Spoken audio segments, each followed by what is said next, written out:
Okay, guys, let's talk about it. So, I was over there on TikTok, and there is an alleged rumor that T-Mobile has dropped comedian Druski following the backlash from the skit that he put out recently regarding Erica Kirk.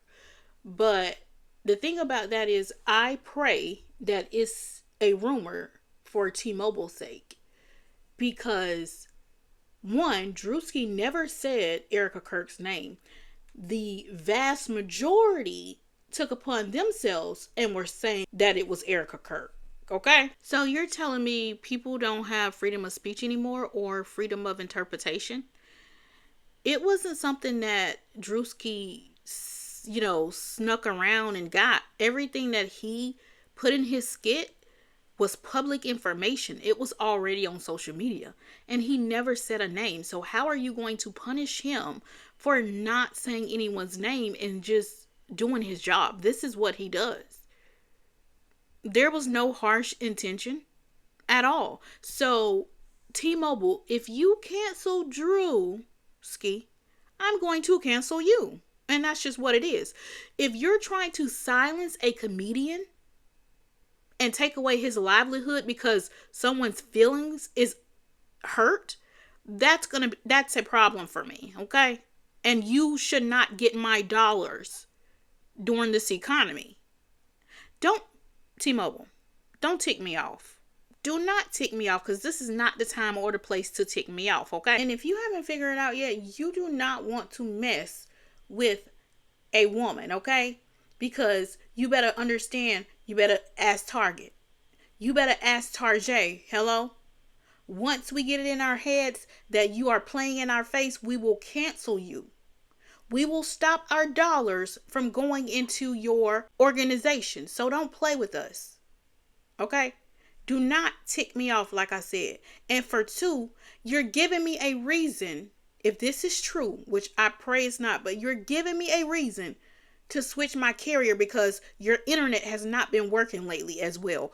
Instead of you worrying about taking Drewski's deal, you need to worry about why your internet is not working and up to par. Worry about that, okay? And if this is a rumor, take what I'm saying with a grain of salt, okay? But I am serious. Child, now let's talk about Pam Bondi.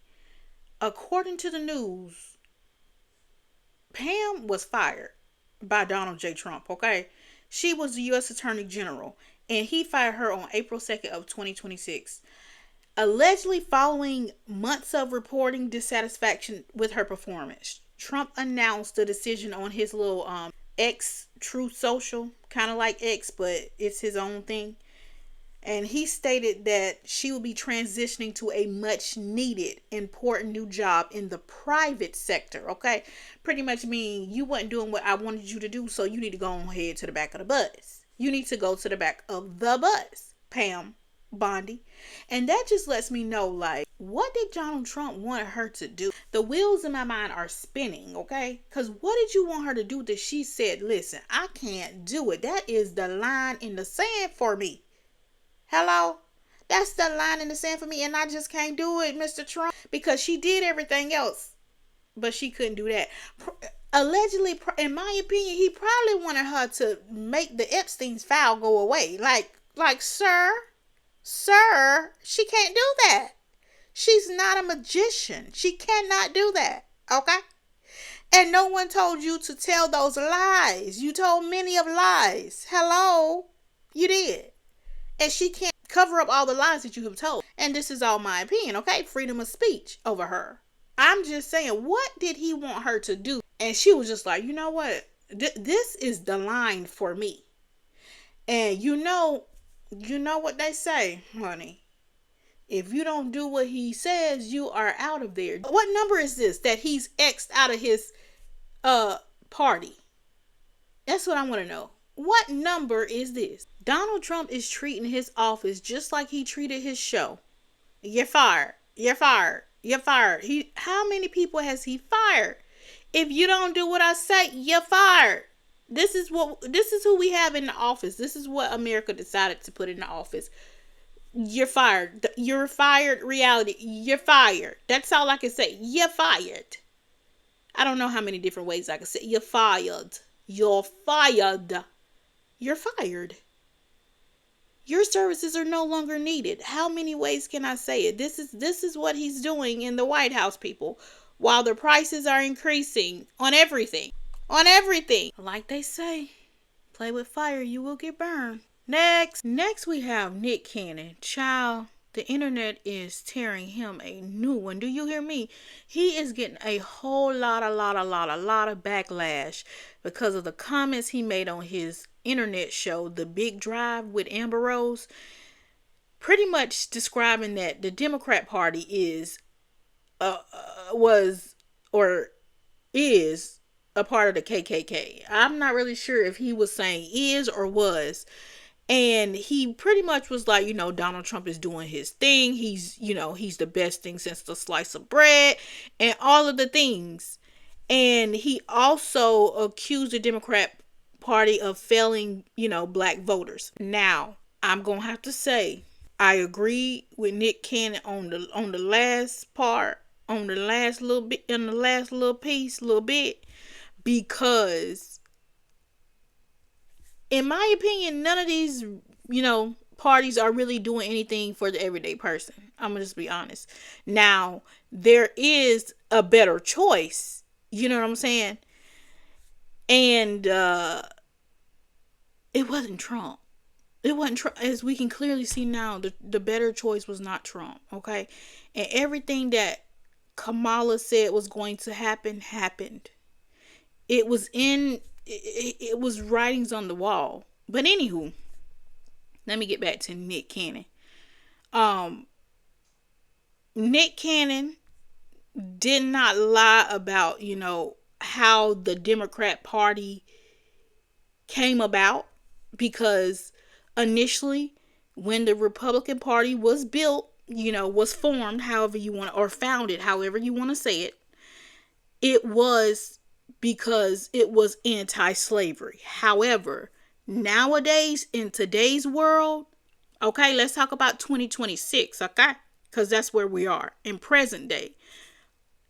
The Republican Party was infiltrated, okay? It was infiltrated, so it's no longer the same values that it had when it was founded or created, okay? And the same goes for the Democratic Party. I'm not saying they're the best thing since the slice of bread, okay? I'm not saying that, but they are more for helping the U.S. citizens, okay? The everyday person, as I should say, the everyday person, in my opinion. And I do not subscribe to, well, my mama and my daddy and my family, this is what they've been voting for all of their lives, and that's what I'm going to do. Baby, I don't subscribe to that. Whatever is the best candidate for me is going to overall help the everyday person. That's who I'm going to vote for. I'm not voting for somebody who's going to be helping the 1%. Baby, I'm not the 1%. So why would I vote for that? It does not have my best interest at heart. And I think a lot of people miss that part. It just flies over people's head, and I don't understand how and why. You need to do what's going to benefit you. Forget what mama and pop and all of the other people did back in the day. Okay? If you're on public assistance, I would not vote for a party that is against public assistance. I mean, I'm just going to call a thing a thing. Like Iyanla Vanzant said, call a thing a thing. I mean, let's be real, people. Okay, I went off on a tangent, but I think Nick Cannon and other famous people, aka Chili, they think that they are doing what's benefiting them on the front end because all the tax cut and all of those things.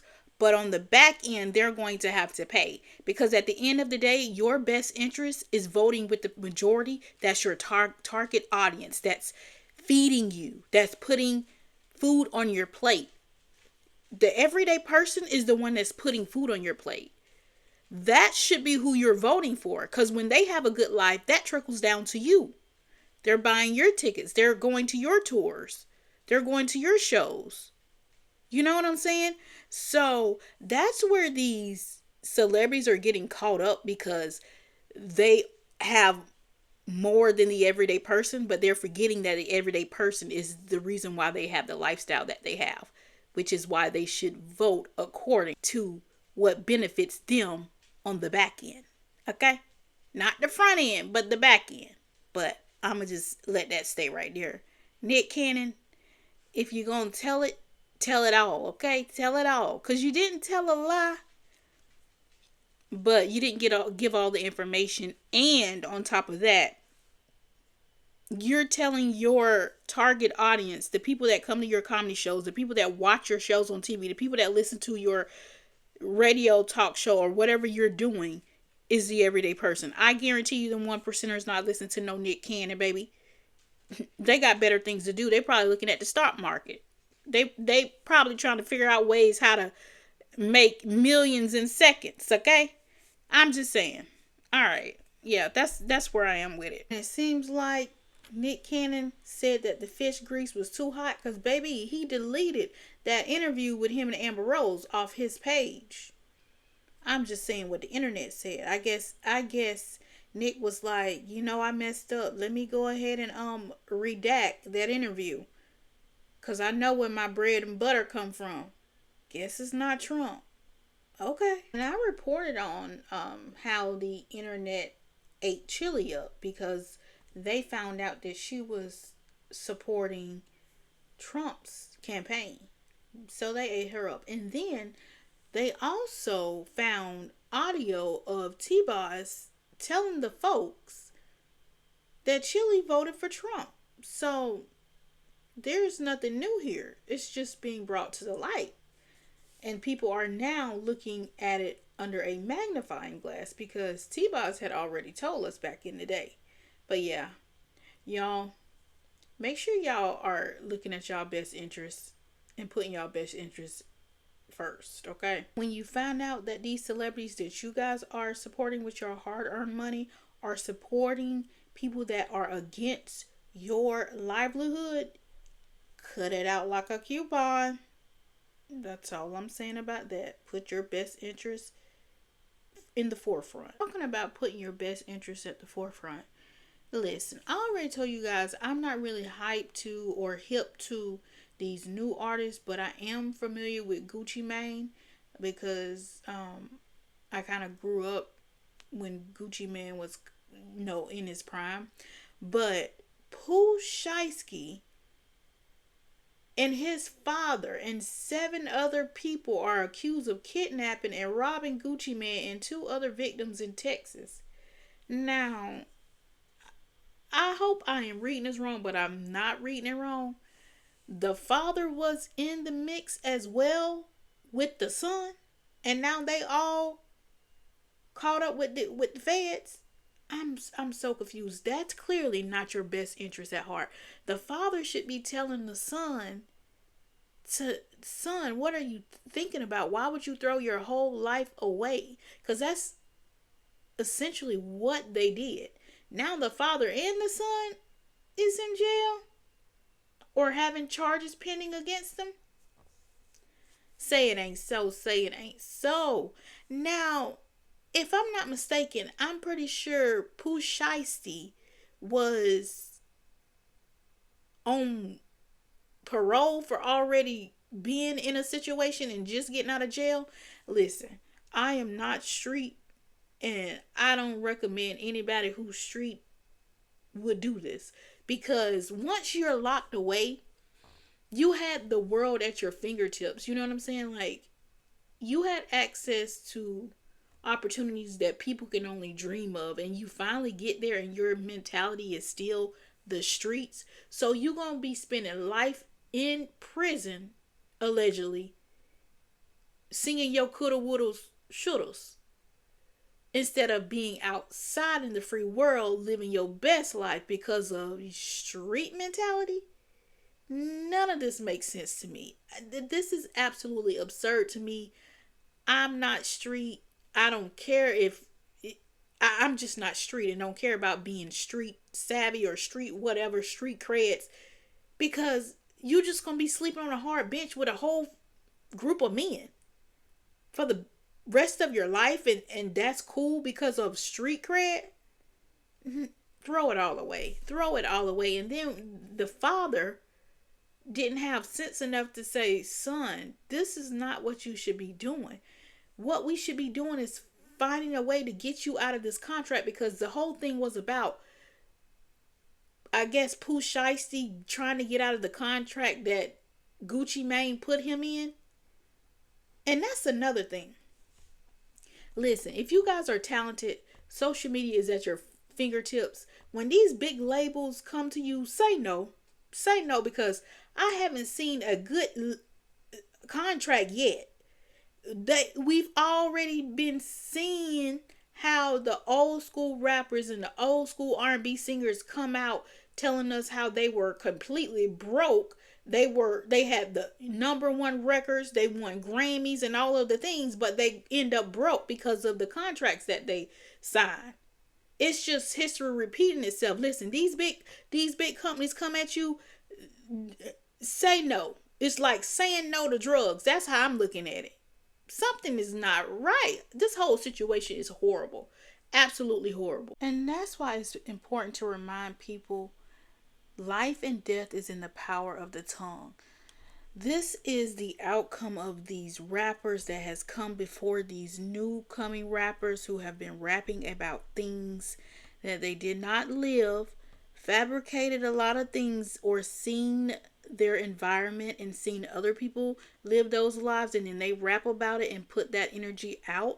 Now this new generation is about that life, and they really do those things, and now they're the new rappers. And just look at this guy's name, Pooh Shiesty. Shiesty means not good, sketchy, somebody you cannot trust. And then look at, he has a criminal history of doing shiesty things. So it is very important for people to know that there is life and death in the power of the tongue, and there's repercussions of the things that you're putting out there in the world that can come back to bite you. This situation was driven off of straight emotions. There was no logical thinking.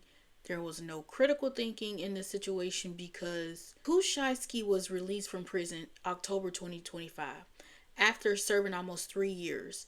And then once he was released, he was under federal supervision. Federal supervision. Then he decides to rob his record label at a studio with cameras when you're under federal supervision. Do you know that federal supervision, which means that they are watching you, the feds are watching every move that you make? At this point, this is a scheme that Todd set up, because ain't no way you thought this was okay. And then the father was involved as well. Jesus. Fix it, Jesus. Fix it. Everything he did was in vain anyways, because allegedly he got Gucci Mane to sign the contract to get him out of the contract, but that is not going to be legally binding, because he had Gucci Mane signed it under duress. So none of what he did made sense anyways. Guys, let me know your thoughts in the comment section below. Make sure you comment, like, and subscribe. I appreciate you for coming along.